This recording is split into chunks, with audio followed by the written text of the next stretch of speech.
Let's start with a question. Is Vladimir Putin on the right or on the left? I know, the answer might seem obvious, but think about it for a moment. On one hand, Putin's style has many elements we would define as conservative, starting with his anti-LGBT rights agenda and his ultra-nationalistic rhetoric.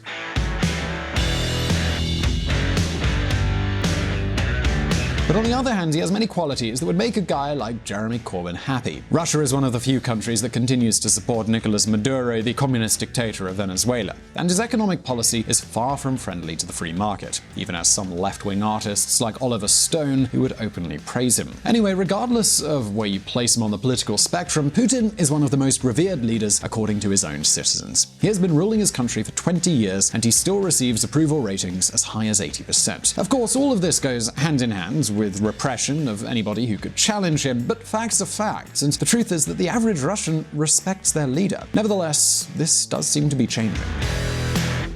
Global elections embarrass the Kremlin. The ruling party loses half of its Moscow city council seats. I know, in a country like Russia, municipal elections aren't really that important, but they do show us that something is beginning to change. All of a sudden, Putin's party, United Russia, has turned into a toxic brand. Its candidates, they no longer brag about their membership. But not only that, if you've been following VisualPolitik for a while, you might remember a video we made a year ago where we spoke about an activist called Alexei Navalny. We said Navalny was the candidate with the biggest chance of challenging Putin, and these latest elections proved us right. Remember his name because he is certain to generate lots of headlines in the future. And remember the last time I gave you a tip like this was when I predicted the winner of the Nobel Prize some months before Abiy Ahmed actually won the award. So the question today is, are we witnessing the beginning of the end of Putin? Why are so many Russians rejecting their once revered leader? What is changing in Russia? Well, today we're going to answer these questions, but before we do, let's take a look back at the history. A legend was born. The year 1998 will always be remembered because it was the year Britney Spears released her first super hit. But this was not the only tragedy that year. While everyone was suffering through Hit Me Baby One More Time, Russians were suffering a world-class crisis. Out of nowhere, international investors were suddenly leaving the country in droves. And when investors leave a country, what do? Well, they quickly dump that country's currency in exchange for the currency of the country where they want to reinvest their money, whether that's US dollars, pounds, sterling, etc. This means that all of a sudden everybody was selling rubles and nobody wanted to buy them. So what happens in that case? Well, obviously the value of the currency drops like a rock. And so Russia underwent one of its biggest devaluations ever. From one day to the next, all the money Russians had was worth half of what it used to be. And yes, a good share of the blame should be pinned on the Russian president of the time, Boris Yeltsin. Yeltsin was the leader responsible for making the transition from communism to capitalism in Russia. Now, without getting into details here, let's just say that even Britney Spears would have done a better job. Unlike the Czech Republic or Poland, Russia sold their state-owned companies to oligarchs. This means that instead of creating an environment where innovation was encouraged, the government just lived on the only valuable thing they already had to export. Yep, you guessed it, of course, I'm talking about dinosaur juice. In this regard, poor Boris Yeltsin was very unlucky. Well, why? During the 1990s, crude oil prices were very low, so it was only a matter of time before the Russian economy would go down the drain. And this is exactly what happened. In 1998, Russia suffered from a massive devaluation, and a year later, Yeltsin had to resign with his popularity hitting rock bottom. And this is when the man came into the picture. Yes, we're talking about the awesome, the unique, the legendary Yeltsin resigns, naming Putin as acting president to run in March election. Having no political party to back him, Putin decided to run for election as an independent. And believe me, this was the best introduction to the voting public he could have had. Liberal parties had disappointed the Russians, so had the Communist Party before them. Putin promised one thing, and one thing only: stability. To make sure that Russia could have no more ugly surprises. No Chechen terrorism, no currency devaluations, no sudden recessions.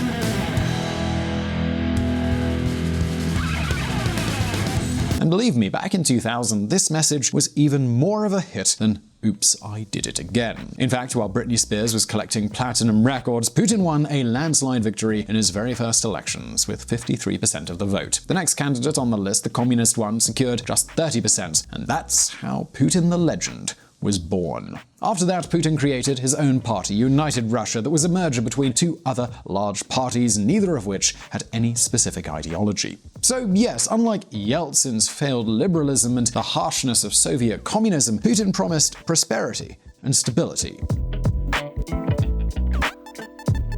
So the question is, has he delivered? Well, let's take a look.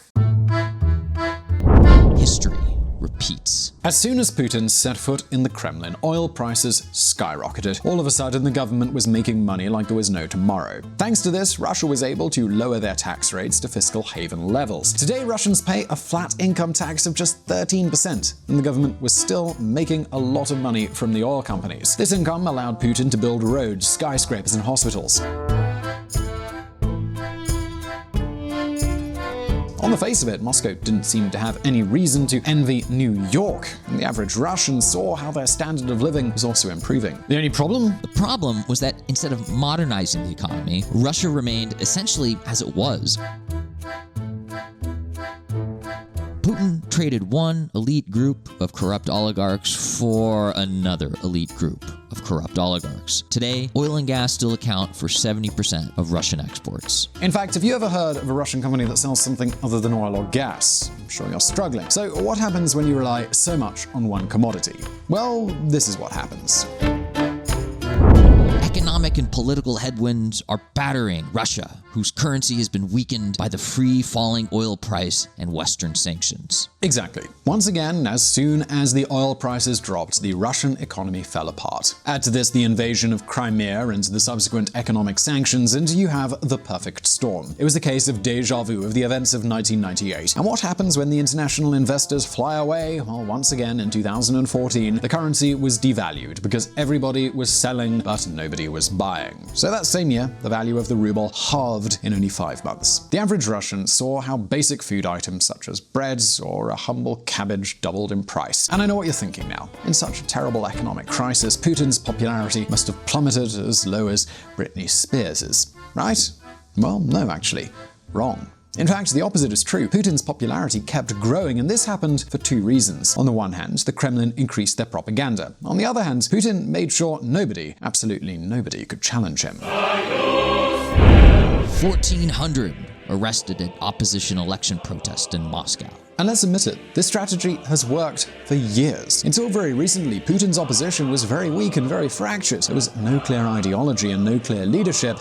Until now. And now is when we're going to introduce Alexei Navalny. Again, his name should sound familiar if you've been following VisualPolitik for a while and you don't miss any of our episodes, which is what you should do. So back to our story. Mr. Navalny is a former lawyer who created an anti-corruption platform. His YouTube channel has more than 3 million subscribers, and this is significant given that Russian is a lot less widely spoken than English and that Russia is no country for political dissidents. Of course, Navalny himself was not allowed to run for president and has spent more time in jail than Britney Spears again, I guess. But despite all of that, Navalny still holds enormous sway on elections. He just needed one cause to galvanize discontent among Russians. Something else, apart from corruption. And he found this cause in the raising of the retirement age. Navalny calls for mass rallies against pension reform. So some of you might be wondering, are these protests important? Can they really have an impact election-wise? Well, let's take a closer look. Country without ideologies. In the latest rounds of elections, we have seen how lots of liberals that celebrated the fall of the Iron Curtain have ended up voting for the communists for the first time in their lives. And you might be wondering, well, how's that even possible? Well, the truth is that in today's Russia, the land of Leninism, ideologies have basically died out. There is only Putin-ism and all the rest. In these latest municipal elections, all the candidates that didn't belong to United Russia were rejected by the Electoral Committee, and all of the protests were repressed by the police. Nevertheless, unlike in the past, the story had a very different ending. Russian officials tried to frame Ivan Golanov. Instead, they made him a hero. Basically, Ivan Golanov is a journalist who is researching corruption scandals within the government. As is often the case in this country, police found drugs in his apartment. This is Russia after all, you start investigating Putin and drugs appear in your apartment or Something like that. Now, these tactics, they used to work in the past, but not with Golunov. Protests continued, and the Russian police had to free Golunov. In fact, support for Putin's party fell to such a low level that the candidates for Moscow City Hall had to make a drastic decision. Russia United candidates contest as independents in Moscow polls. However, this hasn't helped much. Alexei Navalny presented a list with all those fake independent candidates. But that's not all. We said earlier that opposition to Putin has always been fractured, right? Navalny couldn't even run for elections, and he has been sent to jail again. Nevertheless, despite all these obstacles, this man has managed to convince his followers to do something very important. With smart voting strategy, Russian opposition takes aim at Putin's party of crooks and thieves. Basically, this smart voting plan meant voting for whoever had the greatest chance of defeating Putin's candidates. No matter the ideology, the values, or the party, if you live in a district where the communist candidate has a strong chance against Putin's candidate, go and vote for him. Anything is better than united Russia. Literally anything. And this explains the good outcome that the communists have had this year in the Moscow elections. They went from having 5 seats in City Hall to 13 in 2019. This means almost 3 times more seats. Now, this doesn't mean that all of a sudden Muscovites have become communist. This just means they voted for whichever candidate was not Putin. And this is how it played out. Smart vote protests in Russia deal Putin's party a blow in the elections. We still can't say that this is the end of Putin-ism. In fact, Putin's party will remain in power at Moscow City Hall, but this is the first time Putin has experienced some sort of defeat at the elections. What's more, this is the first time a rival political leader has been able to look Putin in the face. His name, in case you missed it, Alexei Navalny. And I know what you're going to say now. Here we go again, the guys from VisualPolitik with their free market bias making propaganda in favor of the Navalny guy. The reality is, we're far from celebrating Navalny's victory. As we said a year ago, Navalny is not the type of politician we would normally support at VisualPolitik. First of all, he's just another ultra-nationalist who has been very vocal against immigration, which is something we usually like on this channel.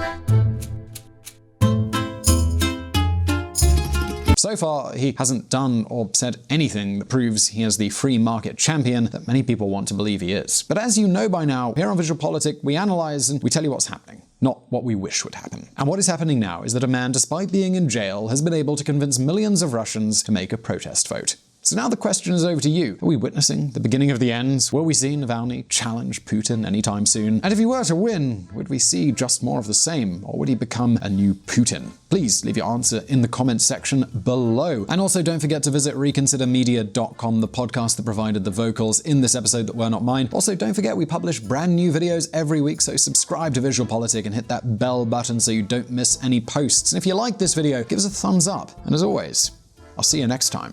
If you want to learn more about politics and world affairs and hear some more of my lovely voice, come check out the Reconsider podcast, where we don't do the thinking for you. Find Reconsider at www.reconsidermedia.com or on Apple or Google Play or your favorite podcatcher.